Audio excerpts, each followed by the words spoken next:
Hello, I am delighted to be joined today by Isabelle Ramdoo, Deputy Director of the IGF and also valued member of the Mining Indaba Sustainability Committee. Isabelle, delighted to have you here. Thank you. Thanks for the opportunity. So one question I'd like to kick off with, Isabelle, is I think there seems to be a current wave of disruption at the moment. How would you consider this to be different to previous ones? Yeah, so when we talk about disruption, we refer to significant changes or innovation that are fundamentally transforming industries and societies, right? Mm-hmm. And I'd like to use it in a plural form and talk about disruptions instead, because I think this is a multifaceted issue. And I'd like to highlight three dimensions in particular that are relevant to our discussion. First, disruptive technologies. Mm-hmm. While innovation and technological changes are not new to mining, this current wave of technological breakthrough is fundamentally different, and they are disruptive in the sense that they fundamentally alter the way mining operates, the way jobs are being performed, and it will have ripple effect on local communities, obviously. And what is different this time around is the types of technological changes we're talking about. This is characterized by a wave of new technologies that are kind of blurring the lines between the physical world and the digital world. And here, we talk about things like artificial intelligence, robotics, Internet of Things, connected devices, high-speed connectivity, amongst others. And then the speed at which this is happening, the current breakthrough has no historical precedence. Compared to previous technological innovation, this wave is growing at an exponential rate. And that's bringing a lot of systemic changes in the way business is being made. And then the scale of these innovation, they are disrupting almost every part of the life cycle of the mine, happening in every country, even if it's at different pace, and impacting the entire supply chains with deep repercussions on labor markets, etc. The second type of disruption I wanted to mention is societal disruption. Mm-hmm. And this is driven by two main trends. First, environmental consciousness, including the urgency to respond to climate change, and then societal aspirations and expectations. We as a society collectively now acknowledge that the societal model that we have is not sustainable, and that every actor, irrespective of their role, whether it's a business leader, whether it's a policymaker, or whether it's a normal citizen, has to embrace the change. And for the mining industry, I think this translates into conscious efforts to mine more sustainably, more responsibly, to decarbonize mining activities. And the relationship with communities, and that's the other second part of the societal change, is also changing, because local citizens are way more affirmative than they were before about what they can accept or not. And this is changing the relationship with communities. And as you know, with the rising demand for critical minerals, societal acceptance will be more important than ever. And the litmus test will be how to better integrate mining in local landscapes, and how and in what way these different stakeholders will benefit from them. And then the third one is what I call mindset disruption. And in a way, it is linked to societal disruption, but it's actually broader because it's about the global landscape, which is rapidly changing as well. And there is an increasing recognition on how globally interconnected the world is, and how complex interactions among nations are becoming. And therefore, there is a need, and we're seeing some of that now rising, for the change in mindset to consider broader implications of decision making, to take into account local voices. And here, when I say local voices, I mean having a more inclusive conversation with voices that are less heard, local communities, but also women, because at the end of the day, it's the population who are the custodian of the assets that we're talking about. That's really interesting, Isabelle. You mentioned a few different things there, and I'd like to ask, what do you think are the implications that these are going to have on mining jurisdictions, industry, and local stakeholders? Yeah, I think we need to acknowledge that the group of stakeholders is not homogeneous, and therefore they will be impacted differently. factors such as the size of mining sector and country's level of development and the level of acceptance of change will have impact on those different trends, but also on the different actors at play. Let me take the case of disruptive technologies just to illustrate the different types of actors. For the mining industry, I think these are particularly important, and it's a no-brainer, I think, to overcome natural factors such as declining reserves, low ore grades, geotechnical difficulties, etc. And they are really important for health and safety of workers, for safety of operations. We are seeing a lot of technologies to enable real-time monitoring of equipment, and this is very important for decision making, but also to improve the efficiency of operations. And it's needed to improve the performance. And I was saying this is a no-brainer because, in a sense, if the industry doesn't embrace disruption, they will get disrupted. Yeah. And then for governments, I think this is efficient mines are good for business. They produce more, they pay more taxes, they may employ less people, but they probably pay higher wages. So this has real implications in terms of what government can benefit from it. But at the same time, some forms of technologies might have implications for the labor market, which, as you know, in some countries, mining is probably the biggest, largest formal employer, not employers in the general sense. And here there are three important dimensions, I think, for the labor market that is worth mentioning for governments. First, there might be fewer direct jobs, and that because of some of those labor-saving technologies and also because of remote working. So that might be a concern in terms of what kind of benefits the population gets from the mining sector. Secondly, the types of occupations will change because with new technologies and different types of innovation that is coming in, this will require different sets of skills. And the question for government is whether the current labor market can respond to the needs of the industry.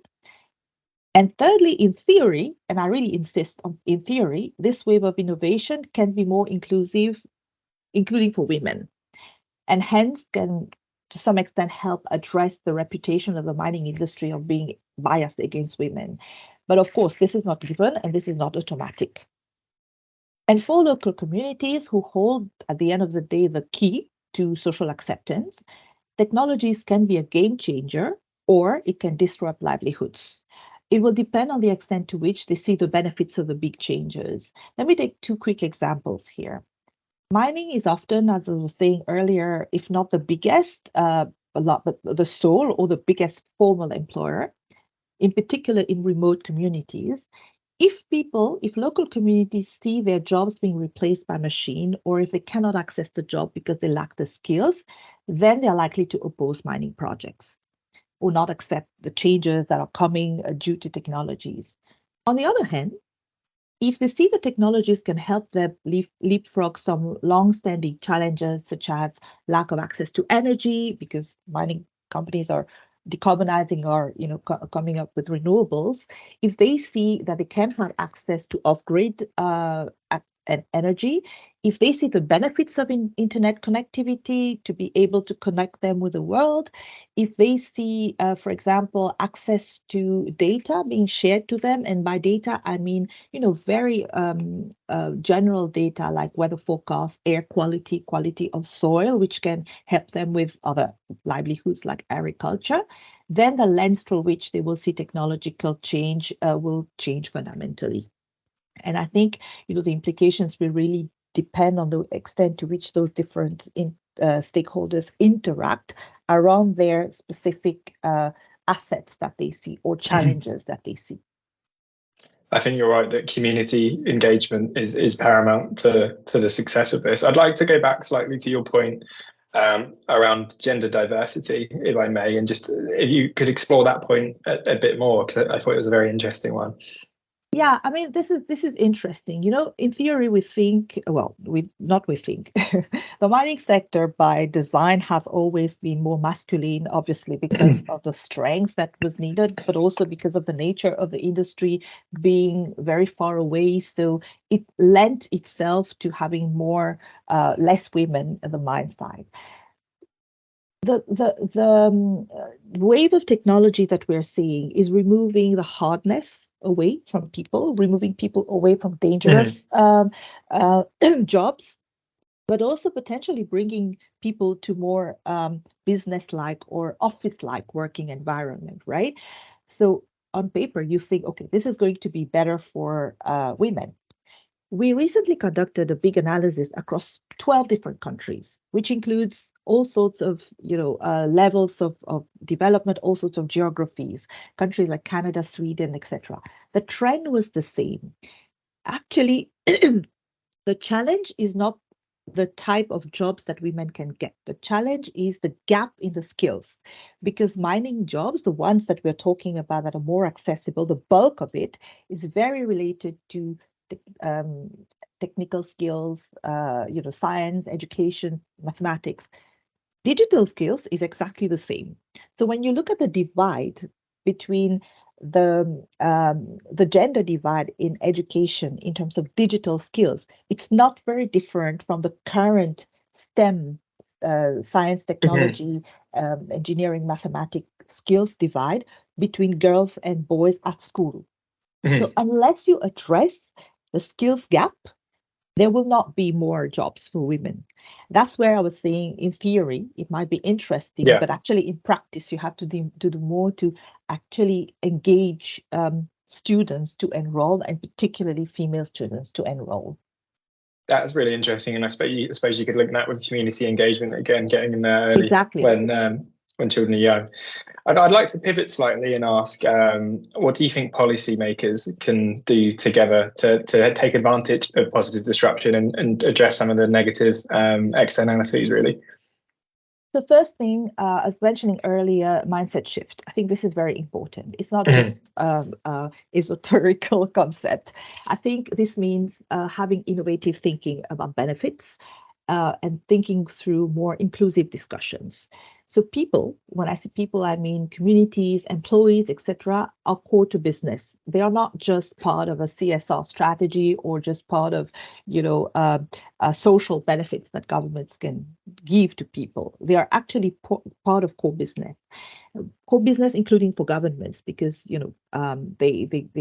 work, they contribute to taxes, etc. And we all know that, for example, for the industry, in times of downturn, these are the budgets that get cut first. So I think it is really important to make sure that people are at the core of what we're talking about, to be able to embrace these positive disruption, because people come with ideas. People are creative. People come with innovative solutions. They often know better than anyone else what they need. So this collaboration is absolutely key.